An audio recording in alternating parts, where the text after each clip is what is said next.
The first hazy breaths of morning always tasted sweet in Old Town Kumbo. Mommy Alima rose with the cackling of cock, her dark hands rough against the smooth wood of the threshold. She paused, pressing her forehead to the jamb, whispering a blessing for her children and the day. Her son, Kofi, barely 17 but with the build and discipline of a grown man, was already at the well, fetching water with armfuls as strong as hope itself. Alima thought of how his brow had begun to knot in new ways lately, a silent, inward conflict she hadn't managed to crack open with all her late-night teas and careful questions. The family's morning was choreographed. Dede, her youngest, flitting barefoot between dust and sunlight, following goats. Nana Tamba, her mother-in-law, was out back, tending yams with broad, calloused fingers and muttering at ants. Alima cherished these rituals, but beneath each mundane gesture flowed the river of absence, her husband's shoes still at the door, his laughter gone 4 years now. Subscribe and hit like. Our powerful stories add years to your life. Join our Story Lovers Club and let us know in the comments. Where are you listening from? Alima ran the slender comb through Didi's hair on the front steps. They watched the sun strike the red slopes and the uniformed children winding their way toward the mission school. Old Kumbo's market square was waking. Drums from the mosque echoed low and proud. It would be, she hoped, a peaceful day. She didn't see Kofi watching the road, jaw set. Nor did she spot Bella, the neighboring merchant's daughter, slipping him a folded note when she thought no one was looking.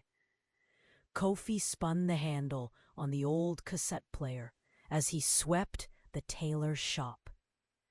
The new apprentice, Abel, watched in awe as reggae filled the courtyard, the notes like embers flaring from the static-ridden machine. "I didn't know you fix radios too," Abel said. Kofi grunted, hiding a smile. "You think I am only muscle? My head works too." He didn't mention it was his father who taught him to listen for the fault in a song, the bit that jarred, and fix it. In the market, Alima bargained with Matron Essie, her oldest friend and fiercest rival in trade.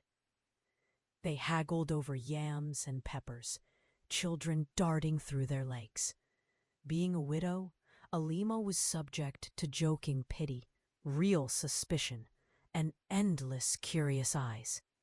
She wore her suffering quietly, deflecting gossip with humor and extra salted plantains. Later, Bella arrived at the shop, looking for the tailor, but her eyes found Kofi. When her hand touched his as he patched a shirt, a current snapped between them. "You'll go far if you leave this place," she whispered. "My mother needs me here," he said, voice tight. But when he said it, he wasn't sure it was the whole truth. That evening, a black Jeep rolled into Old Town. Such cars never came this way. It parked before Matron Essie's house, and a tall man in a pinstriped suit stepped out, skin midnight dark, teeth flashing as he greeted Essie with elaborate respect.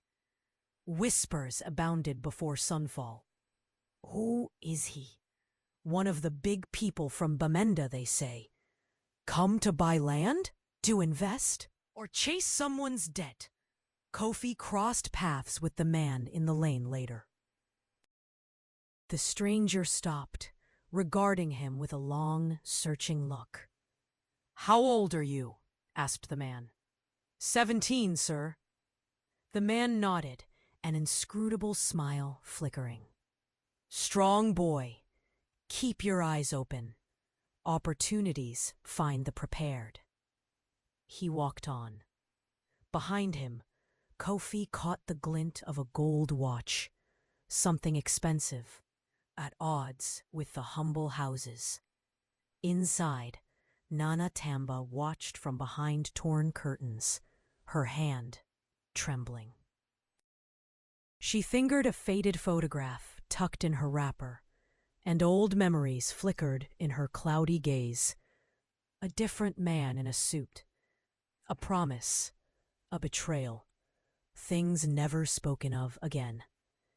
The next market day, Bella's father announced they would move to the city for better schooling. Bella's eyes flared, a spark of rebellion. Kofi felt the wordless wound, but he wrapped it in silence. At the same time, Matron Essie's fortunes brightened. She brought new fabrics, shone with new gold. She started inviting the town's elders for meetings, often attended by the stranger.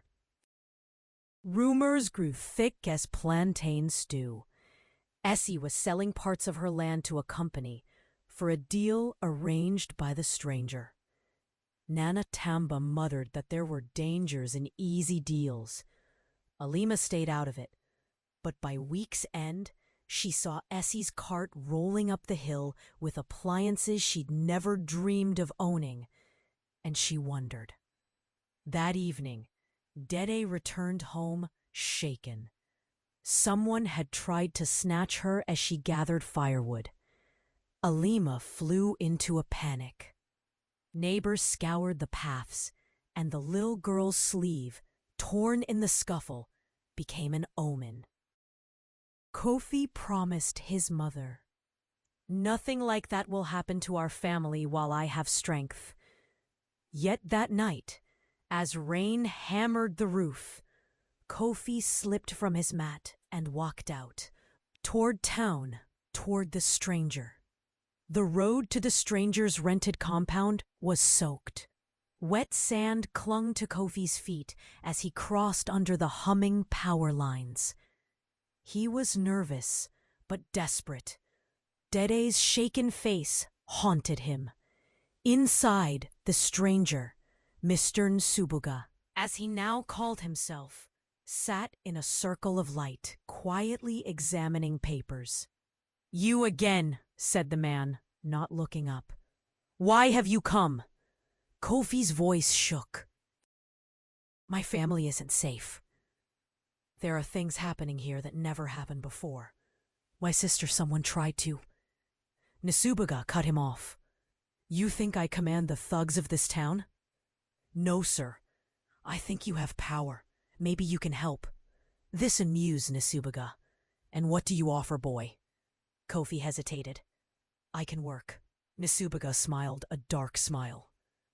"You have no idea what work means, child. Still, come tomorrow at dawn. Sweep, fetch, observe. Maybe you'll learn something about how the world is built." Kofi nodded.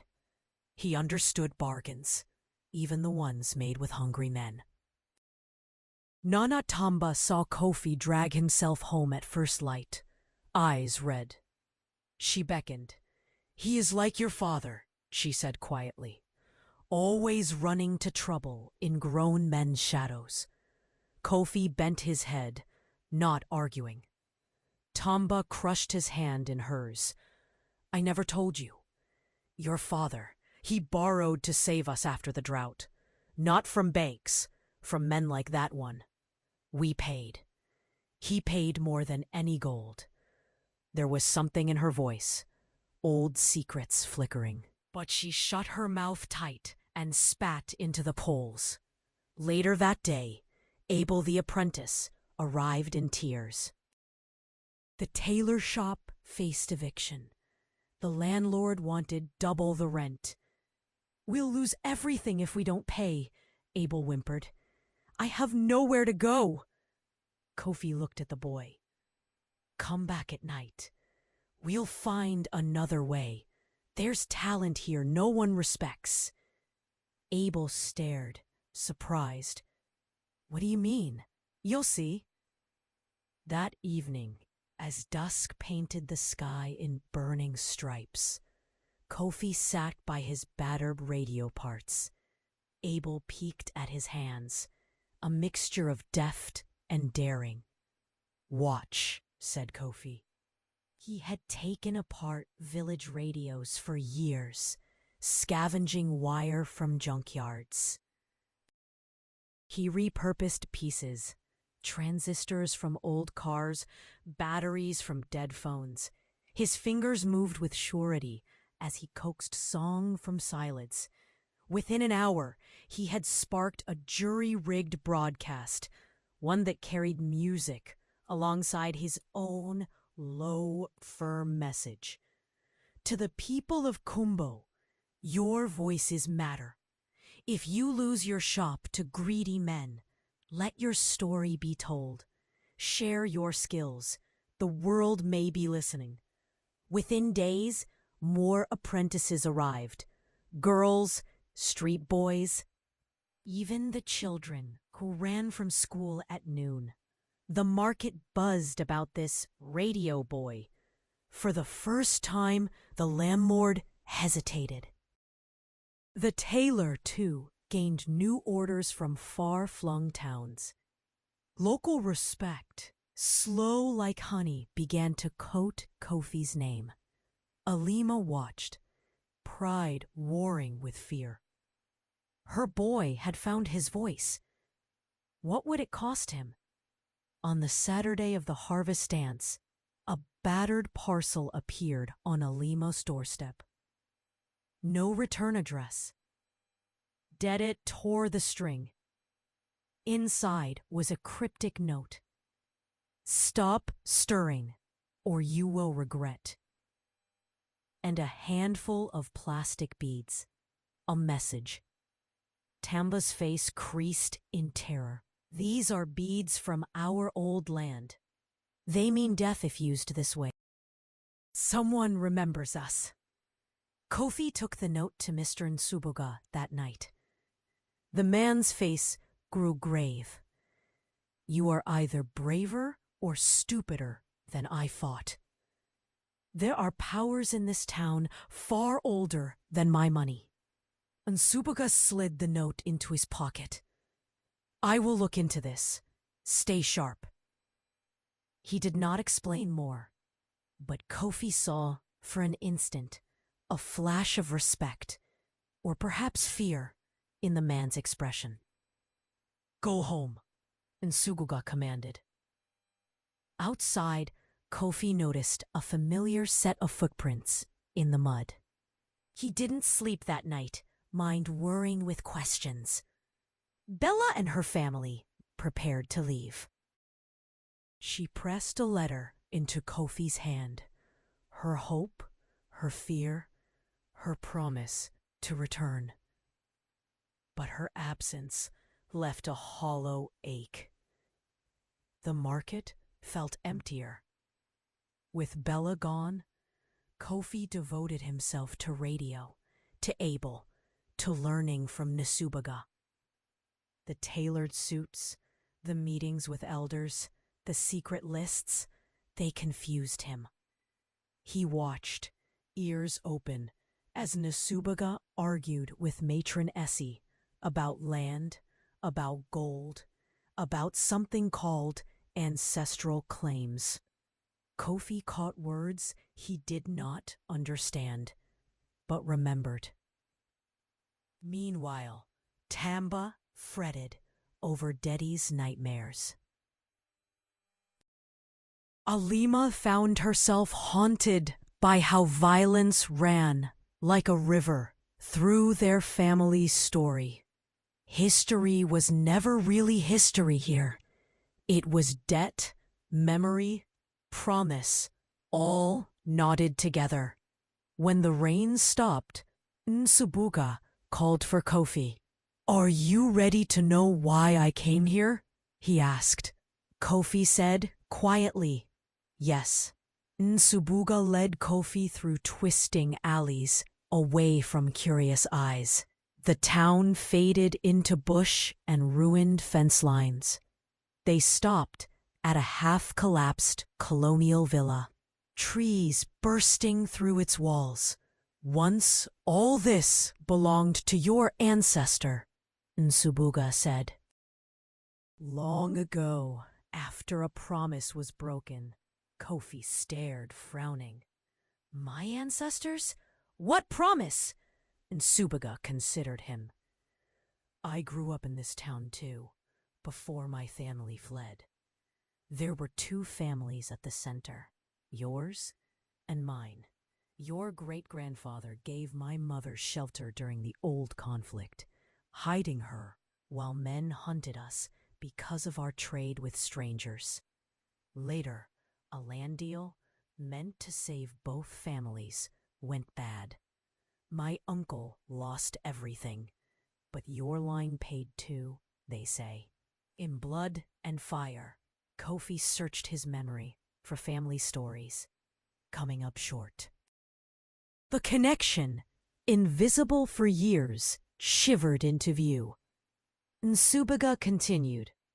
"I came now to return something your people lost, but Essie wants the land for herself. She's a cousin, a third line. She's not telling the elders the full truth. The package you received? That was her warning. She remembers what happened and means to finish old business." Kofi's mind reeled. The threats, the tension, the odd respect Nsubuga showed, it all made sense. He'd always believed he was just a poor tailor's boy.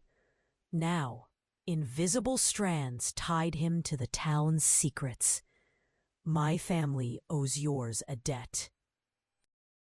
"It's time it was paid," Nsubuga said quietly. Within a week, Nsubuga acted. He arranged a public meeting in the square, inviting all and sundry. He revealed, with careful documents and stories, the truth of the old land dispute. He presented contracts, witness statements, and, most potent, a faded, signed photograph. Kofi's grandfather and Nsubuga's mother, together, before disaster split their lives. Matron Essie's face twisted as the elders began to murmur. She tried to protest. But Nsubuga was ready. "The land belongs not just to you, but to every branch of the family, Alima and her children most especially. The elders must decide." With unexpected humility, he offered to fund a town library and a workshop for the apprentices as restitution for past wrongs. For most, it was a shock. The big man from Bamenda intervening not to profit, but to heal. Apprehension shifted toward hope. The news swept through the town. Justice, for once, seemed possible. Old debts would be reckoned in the open, not paid with whispers and threats. That night, Alima sat with Nsubuga on her porch, pouring him tea as an equal. She asked, "Why come back? Why help us?" He shrugged. "Some debts never let you sleep, no matter how rich you get." In the weeks that followed, Kofi's radio became more than an oddity. It turned into a stage for the invisible. Musicians, widows, children who swept streets, even Abel, who revealed his true brilliance with woodwork on air. Craftsmen sent their songs and skills through the static to towns as far as Douala. One Saturday, a city visitor, Mr. Mensa, a celebrity tailor, chanced to hear Abel interviewed by Kofi, describing how he rebuilt an entire sewing machine from scrap. The visitor arrived at the shop, skeptically inspecting Abel's work. This boy knows more than half the men in our city factories, Mensa declared, slapping Abel's shoulder. How old are you? 14, Abel said, blinking through tears. Mensa offered him a scholarship to Douala's Technical Institute. On the spot. The town gasped. For years, Abel had been the nobody, overlooked, orphaned, scolded for his stutter. But in the flare of one honest hour, he became a symbol of local dignity. At the next town dance, only Abel received a standing ovation. Even Nanatamba rose, clapping until her hands hurt. Peace didn't last long. 3 weeks after the great meeting, an arson attack scorched a row of market stalls. Abel's, Kofi's, and Bella's now abandoned food stand among them. The town awoke to sirens and panic. It was clear. Whoever sent the package was not finished. Alima gathered her family, desperate and resolute. They would not run, but Kofi felt hunted. In the burned wreckage, he found a twisted bead, Essie's old warning. Nanatamba drew him aside. You must end this, Kofi. Not with anger, with truth. The town won't heal from revenge. It was as if suspicions, unspoken for generations, finally demanded daylight. And that's when Day, ever curious, brought him a new clue. A scrap of old family record, found tucked at the bottom of Tamba's chest.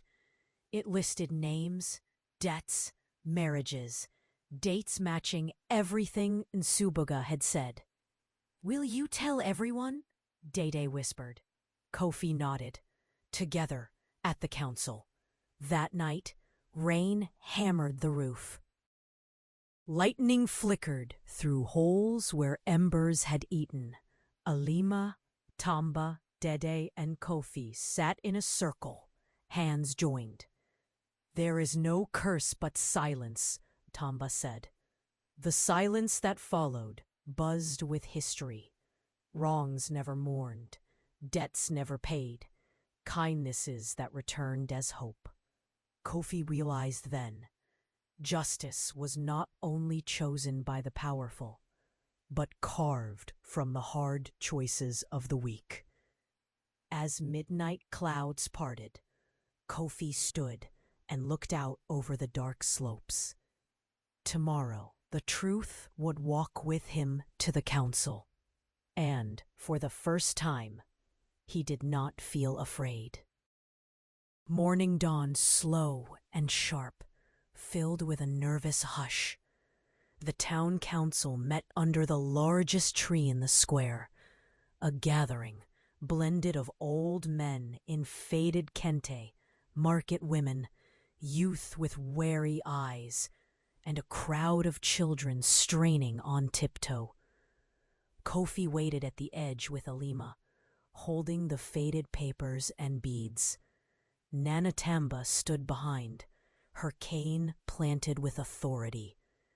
First, Assie stormed to the council. This family, she started, and her voice tangled in rage and injury. She rattled details of land, marriage, betrayal. She stoked village fears, painting Alima as sly, Nsubuga as manipulative, the young as disrespectful. Her allies clapped, but the rest shifted uncertainly. Then it was Kofi's turn. He stepped forward slowly, hands trembling, radio voice gone hushed. These are my family's records. My great-grandfather sheltered strangers in a burning time. My father died trying to repay debts, not only for us, but for Essie's kin too. We suffered together. And now we are still suffering We want justice, not revenge. A share for every branch. An end to threats. And a library, so the truth is never buried again. A murmur rippled through the crowd. Nsubuga rose, adding, "It's time Kumbo healed. If we refuse, we stay cursed by our own bitterness." To everyone's shock, Abel stood up next, stuttering but resolute. "I and someone. We all are. Let us build together, please." Even the most jaded elders paused, seeing in this frail boy a spark of renewal. It took hours. Tempers flared. Memories cut as deep as machetes. But by midday the mood shifted. The records, the beads, the confessions forced hard questions. Elders, previously silent, recalled bits of truth. Shelter shared in war. Stolen land returning as bad luck. Children punished for old quarrels. Widows forced to pay twice. In the end, the council delivered a verdict. The land was to be inherited by all three branches of the tangled family. The children of Alima, a share for Essie, and an obligation to Nsubuga as reconciler, not owner. The new workshop and library would be built first on neutral ground. Anyone threatening violence would forfeit their own share and face exile. Essie tried to object, but most of her allies turned away, tired of her venom. Alone, she lowered her eyes, defeated not by force, but by the sheer weight of her history catching up at last. As dusk fell, Alima wept, her first tears in years, not of grief, but relief. With the council's decision, fear no longer hid in the alleyways. Nsubuga remained as mentor, quietly supporting the artisans and children. The workshop drew not just Kumbo's youth, but girls from the next district, one of whom, years later, would become the head engineer of a local power plant. Word of Kumbo's peace spread. For a while, the town felt impossibly lucky. New teachers arrived for the library, and the market flourished. Bella, hearing of the upheaval from her city school, sent long letters to Kofi. She wrote of skies that never looked as blue as home, and how she envied the children studying in the new library. Her father, seeing the changes, agreed at last she could visit, an act nobody expected. On the day of her return, the whole market seemed to hum with approval. The families gathered in the new library, still smelling of sawdust and promise. Nsubuga broke cola and poured libation for the ancestors. Essie, thinner with gray streaking her hair, was there too. When it was her turn, she stood, voice hollow. "I feared losing what little I had, so I made all of you suffer. That is finished. Let me help, if I can, to make this the town it should be." Nobody clapped, but neither did they jeer. Something, if not full forgiveness, at least acceptance, passed between her and Alima in a glance. Nana Tamba laughed later. "Freedom is when you can greet your enemy in the daylight and wish her good health. No curses in your mouth." Even the stubbornest old men, seeing Abel teaching carpentry to smaller boys, wiped their eyes. Months passed gently. Kofi became known as the radio maker, his tiny studio a museum of stories and invention. Abel, after a tear-filled farewell, left for Duala's great institute, but returned with tools and pride each holiday. Dede formed a girls' club for science, and not even Nana Tamba could keep up with her questions. Alima returned to laughter, often surprised at herself. Now, when she combed Dede's hair, she dreamed not of escaping the past, but shaping the future. Late one evening, Kofi sat by his mended radio, hearing the static shift and dance. He thought of all that had happened, of talents buried in poverty, of kinship flowing in unexpected veins, of enemies who could become kin again. And for the first time, he let himself believe that peace, like grief, might endure.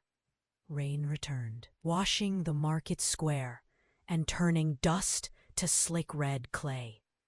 Life had moved on, the drama now distant, just as the annual festival approached. Yet the wounds of betrayal and reconciliation had not fully scabbed over. Every glance, every kind gesture or hesitant embrace in Kumbo hinted at history's both heavy and healing. Nana Tamba, once stooped and secretive, now led the children's oral history circle outside the new library. She recounted tales not just of noble ancestors, but of greed and mistakes, of mercy and unlikely friendship.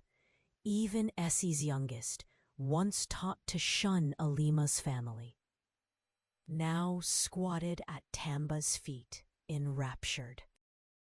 Kofi and Bella walked the footpaths together after her return, a comfortable silence often yawning warm between them. Their dreams, once stifled by proximity and poverty, began to take clearer shape. Kofi planned an apprentice program spanning villages. Bella plotted a youth newspaper. Sometimes they disagreed, their debates fierce but always respectful. In these arguments, Alima recognized the start of something lasting. One overcast morning brought a visitor almost forgotten, Mensa, the city tailor who had launched Abel's rise. He brought gifts for the Kumbo workshop, a proper pedal machine, boxes of thread, and catalogs showing what their crafts could fetch in bigger towns.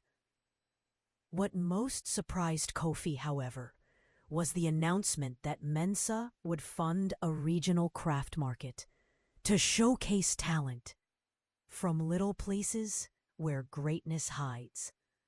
Mensa spoke in the council square, his words echoing. This place shows what happens when history is faced. May every town find its voice as Kumbo has. Through applause, Kofi shared a private nod with Abel, home for vacation and bashful in city clothes. The town remembered how only 2 years previous Mensa would not have set foot here. That a stranger was now betting fortunes on their promise seemed a miracle. But nobody believed it was magic. It was the earned fruit of choices bitter and sweet. That night, as celebration waned, Alima sat pondering beside her doorway.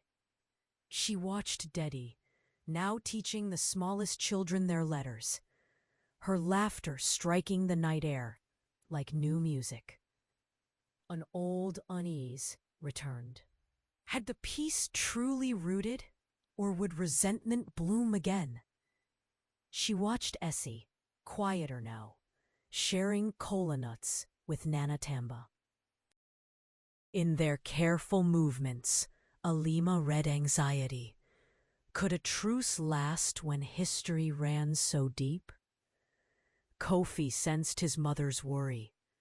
Sorrows do not vanish, they settle, waiting for seasons of drought. he found Abel sitting alone behind the workshop, tracing his city ID badge with a trembling finger. "Do you ever fear it'll all slip away?" Abel asked. Kofi's answer was slow. "I do. But now I know. If it does, we know how to start again. Not perfect, but together." The first real test arrived with an accident. A food seller's child, struck by an ox cart, needed urgent care. The clinic lacked supplies. The driver shamefacedly poor. Word sped across Kumbo in minutes. 2 years ago, this would have ended in threats and blame. Now, Bella rallied her newspaper team. The youth collected coins. Mothers brought food. Tamba sang to keep spirits up at night while the girl healed. Even Essie led the kitchen, simmering soup over a roaring fire. Kofi broadcast daily updates on the radio, spotlighting every helper, regardless of their family's name. The accident never became a target of vengeance.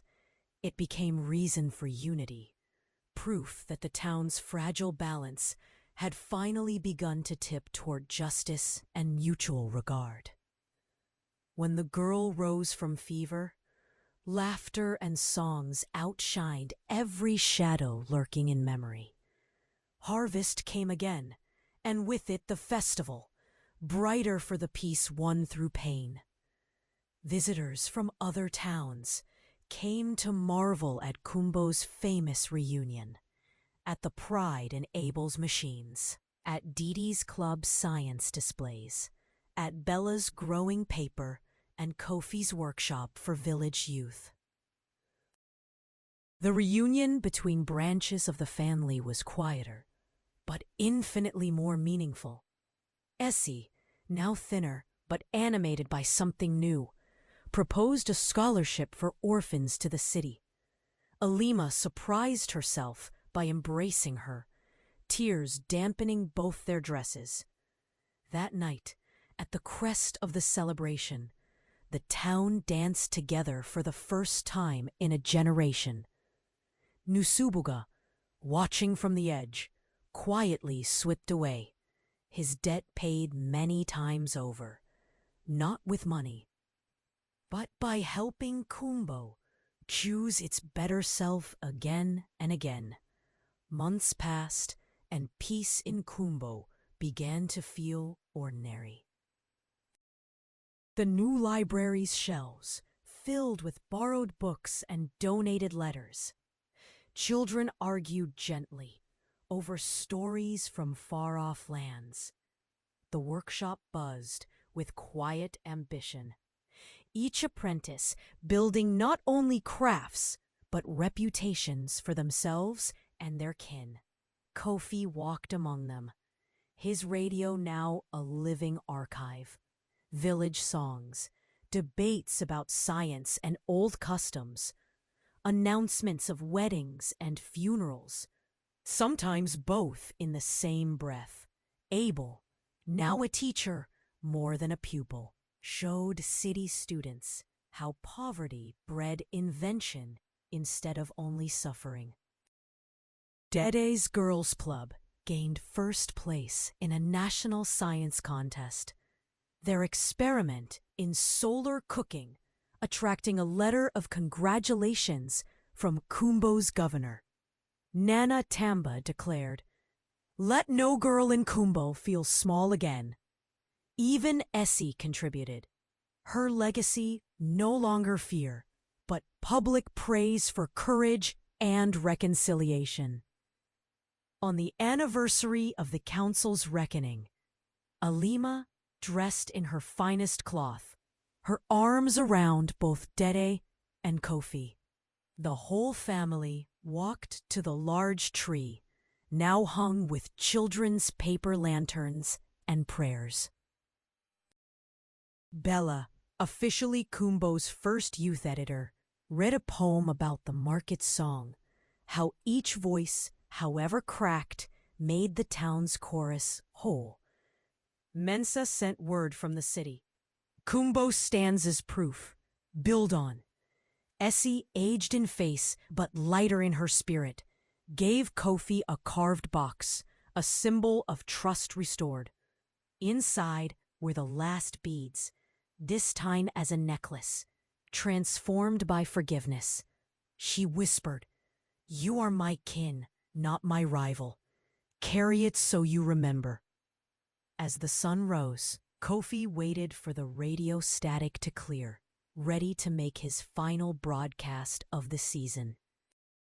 He thought of the faces around him, Abel in the workshop, Bella with her pen, Day leading a caravan of hopeful learners. He realized the greatest gift was not just the peace, but the chance for each to become something more than their old stories. His voice traveled gently through the morning. In Kumbo, every life is a lesson. Here, we do not forget the past, but we plant new hopes in its ashes and share the harvest with all. To the children, dream, and know your dreams will be honored. As the market woke, laughter and promise filled the air. Nana Tamba's stories, Essie's quiet smile, Mensa's message, and Subuga's absence, all reminders that reconciliation was never just a single choice, but a practice carried onward, always unfinished, always worthwhile. Epilogue, the unwritten chapter. Years later, visitors to Kumbo find no marble monuments. Instead, they see a library alive with argument and joy. They buy crafts from teens who know their worth. They hear on the radio the voice of a humble maker, welcoming every new child, every story, into the town's never-ending circle. Alima still sits before dawn, listening to Dede and Kofi debate whether luck or work changed their lives most. Their laughter blends with the rain, and their peace, fragile, hard-won, growing, feels at last as normal as morning light. And Kumbo's unfinished story continues, echoing through the dreams of those still waiting their turn.